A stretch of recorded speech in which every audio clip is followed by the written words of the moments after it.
ये चुनाव जो चल रहा है ये आपके मुद्दों को इंडिया गठबंधन आगे लेकर के चल रहा है और इंडिया गठबंधन के जितने भी प्रत्याशी यहाँ पे खड़े हैं वो आपकी आवाज है। और ये चुनाव बीजेपी वर्सेस जनता का चुनाव है, ये आपके साथ का चुनाव है और आपको मजबूती देना है। हेमंत जी ने पिछले सिर्फ 4 साल में वो करके दिखाया है, वो लंबी लकीर खींच करके दिखाई है जो यहाँ पर मैं हिंदुस्तान में और किसी ने भी नहीं किया है। झारखंड के लोगों को केंद्र सरकार ने हमेशा पहले की तरह भी 20 साल में भी यहाँ के किसी आवाज को इतना मुकम्मल करने का, मजबूती देने का किसी ने भी प्रोत्साहित नहीं किया, ना बीजेपी के अपने नेता को, ना बीजेपी के अपने सांसदों को। लेकिन ये 4 साल की सरकार हेमंत सोरेन जी के द्वारा जो चलाई जा रही थी ये सिर्फ आप लोगों के बारे में काम करने के लिए सोच रहे थे। और दूसरी बात, जब चुनाव से ठीक पहले जनादेश से चुना हुआ, हमारे आप लोगों के द्वारा चुना हुआ मुख्यमंत्री आप लोगों ने बैठाया, अपने बीच का अपना यहाँ झारखंड का माटी का बेटा को बैठाया, मुख्यमंत्री जी को बनाया, उनको मुख्यमंत्री बनाया, तो उसके बाद इन लोगों को बहुत तकलीफ होने लगी। केंद्र में पिछले 10 सालों से इन्होंने जो वादा किया, करोड़ों की नौकरी देंगे, यहाँ पे रोजगार पहुंचाएंगे पूरे हिंदुस्तान में, 15 लाख आपके खाते में आएंगे, किसानों की आय वृद्धि होगी, लेकिन वो वादा पूरा नहीं किए और फिर भी हिंदुस्तान की जनता ने उनको 10 साल तक अपनी सेवा करने का मौका भी दिया। लेकिन हेमंत जी ने पिछले सिर्फ 4 साल में वो करके दिखाया है, वो लंबी लकीर खींच करके दिखाई है जो यहाँ पर मैं हिंदुस्तान में और किसी ने भी नहीं किया है।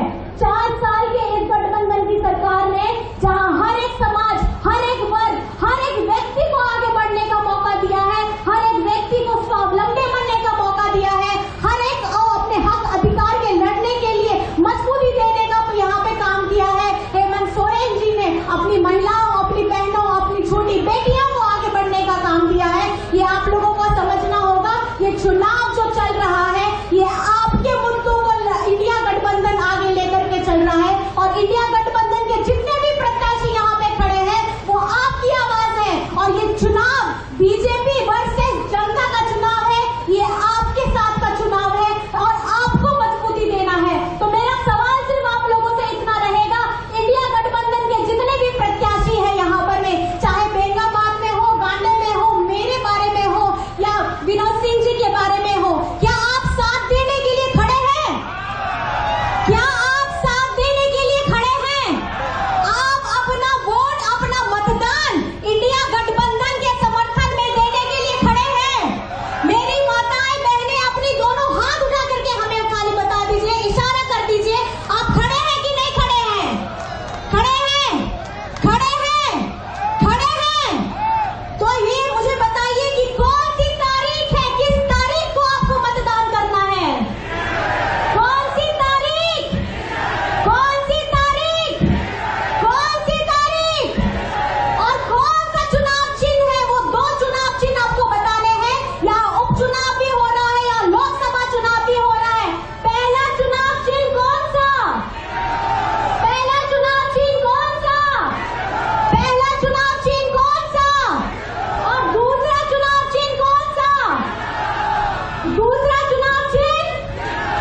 दूसरा चुनाव चिन्ह और पहला मेरा बैलेट में जो आएगा ये मशीन में मेरा नंबर कितना है? कौन सा नंबर? कौन सा नंबर? कौन सा नंबर? और दूसरे हमारे विनोद सिंह जी हैं, इनका कौन सा नंबर है? कौन सा नंबर? कौन सा नंबर? कौन सा नंबर? याद रहेगा आप लोगों को? याद रहेगा? और ये मजबूती आप प्रदान कर रहे हैं अपने आप को, हेमंत सोरेन जी को, इंडिया गठबंधन के हर एक उस व्यक्ति को जो आज लोकतंत्र को बचाने की लड़ाई लड़ रहा है, जो आज संविधान को बचाने की लड़ाई लड़ रहा है। ये आम चुनाव नहीं होने वाला है, ये आम को अगर खास बनाना है तो आपको वोट देना होगा, आपको मतदान केंद्र जाना होगा, उस दिन घर में किसी को नहीं रहना है। इस उंगली का इस्तेमाल करिएगा, वो स्याही जो आपके